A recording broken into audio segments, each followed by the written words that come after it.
আসসালামু আলাইকুম ওয়া রাহমাতুল্লাহি ওয়া বারাকাতুহু।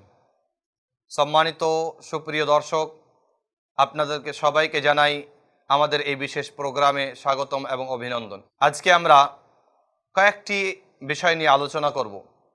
তার মধ্য থেকে সর্বপ্রথম বিষয় হচ্ছে আল্লাহ রাব্বুল আলামিনের নিশানি, আল্লাহ রাব্বুল আলামিনের নিদর্শন।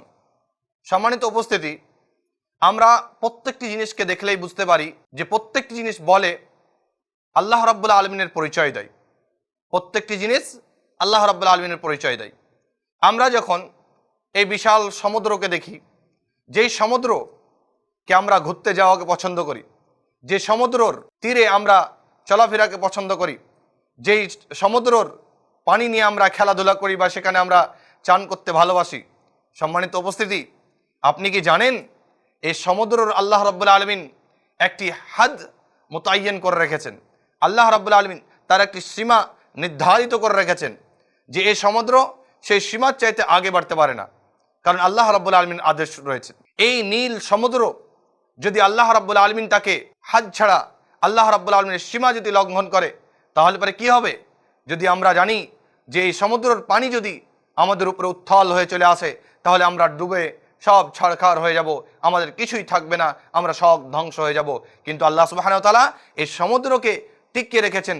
এই সমুদ্রর আল্লাহ রাব্বুল আলামিন একমাত্র মালিক। আল্লাহ রাব্বুল আলামিনই হচ্ছেন সব জিনিসের খালিক এবং প্রত্যেকটি জিনিসকে অতিবাহিত করছেন, প্রত্যেকটি জিনিসকে চালাচ্ছেন একমাত্র আল্লাহ সুবহানাহু ওয়া তাআলা। সম্মানিত উপস্থিতি, আজকের আমাদের দ্বিতীয় বিষয় হচ্ছে আখিরাত।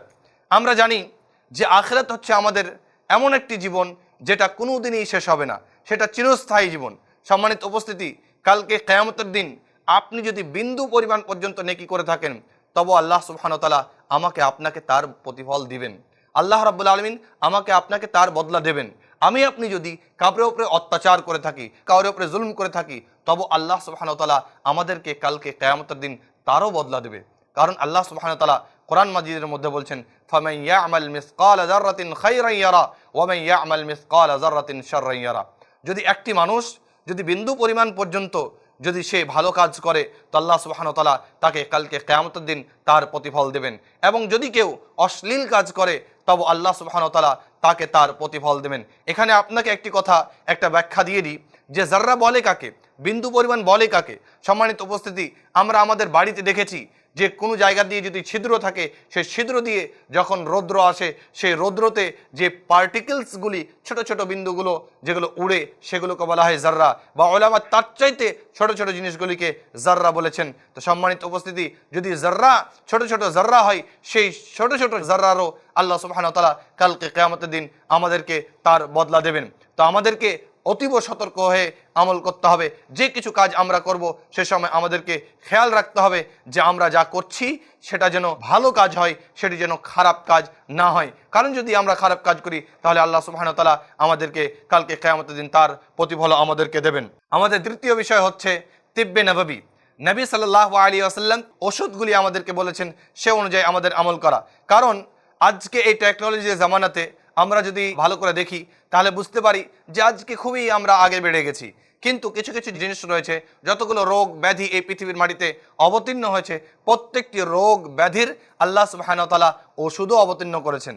রাসূলুল্লাহ সাল্লাল্লাহু আলাইহি ওয়াসাল্লাম বলছেন, মা আনজালাল্লাহু দাআন ইল্লা আনজালা লাহু শিফাআন, যে আল্লাহ রাব্বুল আলামিন এই পৃথিবীর মাটিতে এমন কোনো রোগ বা ব্যাধিকে আল্লাহ তাআলা অবতীর্ণ করেননি যার আল্লাহ রাব্বুল আলামিন আরোগ্যতার ওষুধ আল্লাহ তাআলা এই পৃথিবীর মাটিতে অবতীর্ণ করেননি। সম্মানিত উপস্থিতি, এখানে আপনাদেরকে একটি সংক্ষিপ্ত একটা আলোচনা বা একটা গল্প বলি যে রাসূল সাল্লাল্লাহু আলাইহি ওয়াসাল্লামের কাছে একজন সাহাবী প্রস্তুত হলেন, এসে বললেন, এ আল্লাহ পাকের রাসূল সাল্লাল্লাহু আলাইহি ওয়াসাল্লাম, আমার ভাইয়ের পেটে ব্যথা করছে। তো রাসূল সাল্লাল্লাহু আলাইহি ওয়াসাল্লাম বললেন যে তাকে তুমি যাও মধু খাওয়াও। তাকে মধু খাওয়ালেন, একবার নয়, দুইবার নয়, তিনবার তাকে মধু খাওয়ালেন। তারপরে রাসূল সাল্লাল্লাহু আলাইহি ওয়াসাল্লামের কাছে সে ব্যক্তি আসতেই থাকলেন। রাসূল সাল্লাল্লাহু আলাইহি ওয়াসাল্লামকে বললেন যে আল্লাহ পাক রাসূল সাল্লাল্লাহু আলাইহি ওয়াসাল্লাম, আমি তাকে মধু খাওয়ালাম, কিন্তু তারপরও সে সুস্থ হচ্ছে না। তো রাসূল সাল্লাল্লাহু আলাইহি ওয়াসাল্লাম বললেন, সাদাকাল্লাহু, আল্লাহ তাআলা সত্য বলেছেন, তোমার ভাইয়ের পেট হচ্ছে মিথ্যা, তুমি যাও তাকে আবার মধু খাওয়াও। তো মধু খাওয়ালো, তারপরে সে ব্যক্তি সুস্থ হয়ে গেল। সম্মানিত উপস্থিতি, আমরা বুঝতে পারলাম কি, যদি আমাদের কাউরি পেটের রোগ থাকে, তাহলে পারে যদি আমরা মধু পান করি তাহলে পারে আমাদের সেই রোগ সেই ব্যাধি আমাদের কাছ থেকে দূর হতে পারে। সম্মানিত উপস্থিতি, আমাদের এই প্রোগ্রাম এখান থেকে শেষ হচ্ছে। আবার আপনাদের সমক্ষে আরেকটি নতুন এপিসোডে নিয়ে প্রস্তুত হব। এখান থেকে আপনাদের কাছ থেকে বিদায় চাচ্ছি। আসসালামু আলাইকুম ওয়া রাহমাতুল্লাহি ওয়া বারাকাতুহু।